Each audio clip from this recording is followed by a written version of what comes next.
out both so that you answer their needs, but then with the ones that you put out, you can demonstrate the wider need, and that goes, well, we answered yours, but here's the other research, and we did this, and here this is, and so you're actually going, they're going, yeah, let's give them more money. Yeah, you have to build it in from the beginning, so it's not a whole lot more work to do it. Yeah, and what I found is you also have to frame questions using the language of the day.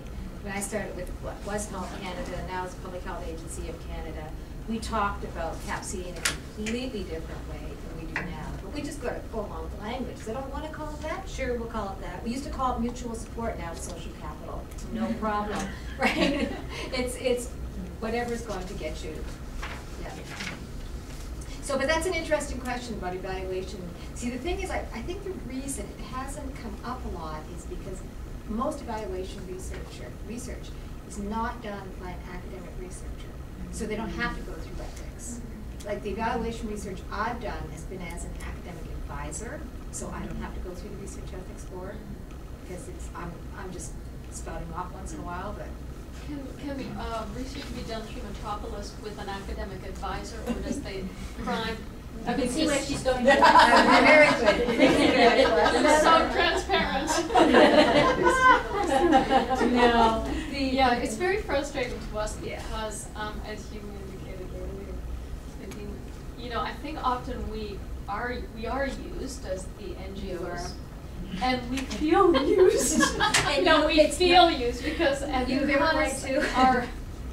because we don't have input into the research question, and so that the research question may or may not be of value to us.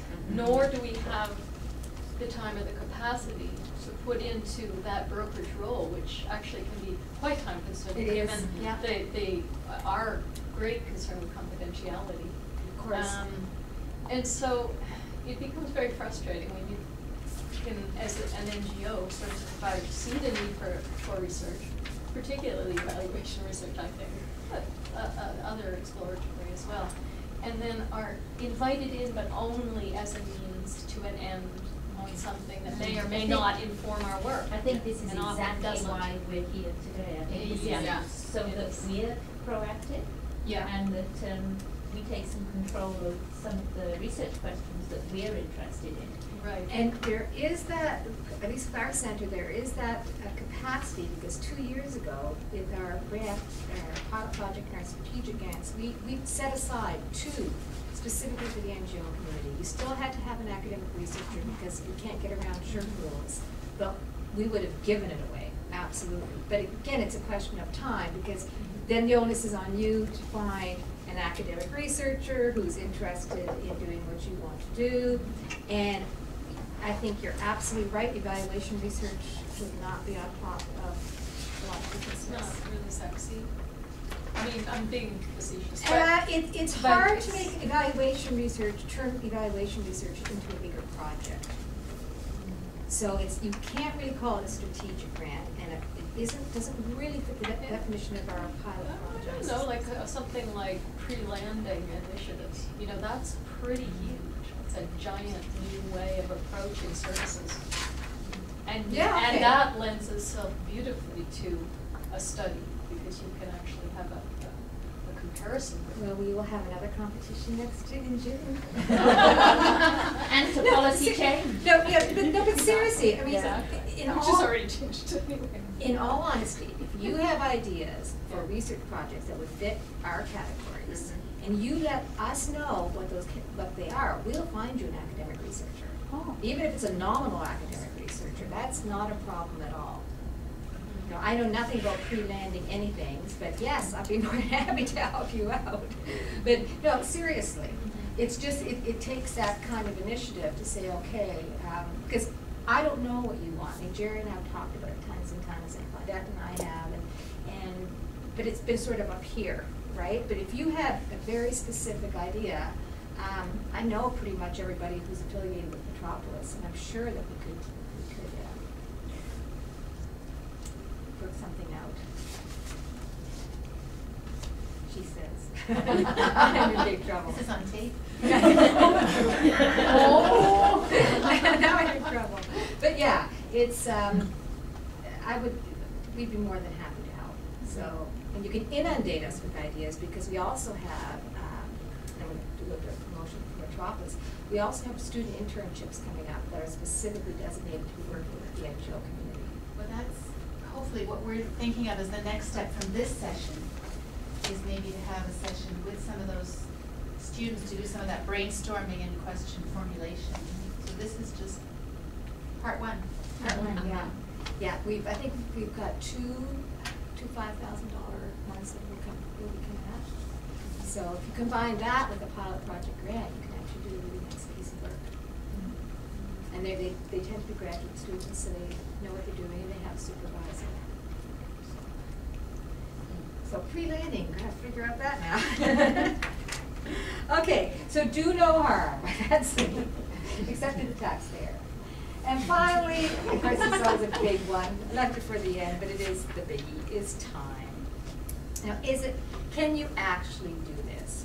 Just like you said, we can't even, between the academic community and the NGO community, find the time to come up with a mutually agreeable research question. Do you have the time to actually do the project? And that's, I think, a much more serious question for you than it is for academic researchers who are supposed to make the time and get paid to do that.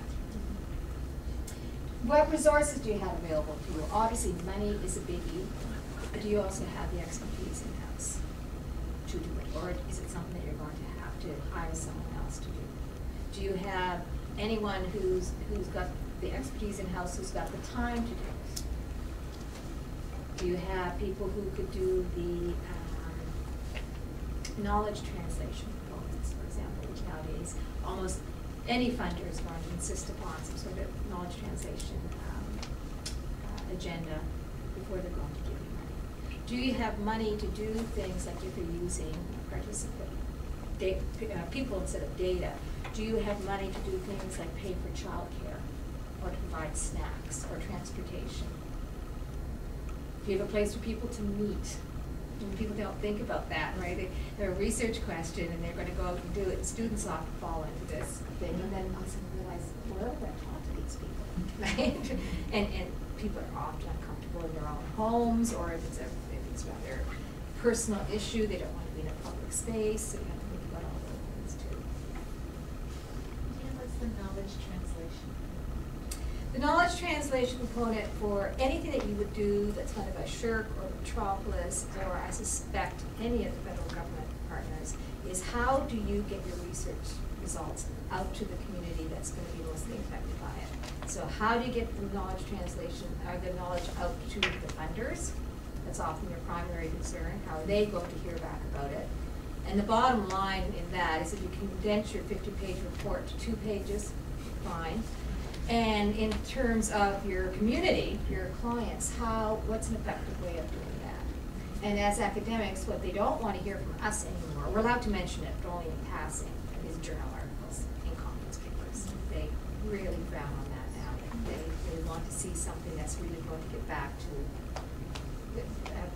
both the funders and the population of interest. So for example, what we started doing in Metropolis now is for every working paper we have, the good quality working papers, they get condensed to what's called a policy brief and are then sent out to everybody, which is anywhere from, Robert, 2 to 4 pages. Yes. And then the exceptionally good ones, we get them all nice glossy, 3 or 4 color toned paper, and it's just back to back, and we send those out. So that One idea that would be interesting would be sort of a lunch and learn type sessions with NGOs as ourselves. I'll let Robert do a little presentation. We actually have one Yeah. coming up March 13th. Yeah, that's right. Yeah, Yeah. we're going to be Just having. So that not only, because many of us, even the time to read is so limited, but if there was sort of a brown bag lunch discussion like this, like obviously We'd this love- is something that's a great. We would love to do that. All you have to do is let us know. Like this happened, I think, as a discussion between Jerry, you and Robert, or what happened, Robert? Jerry, me. Yeah.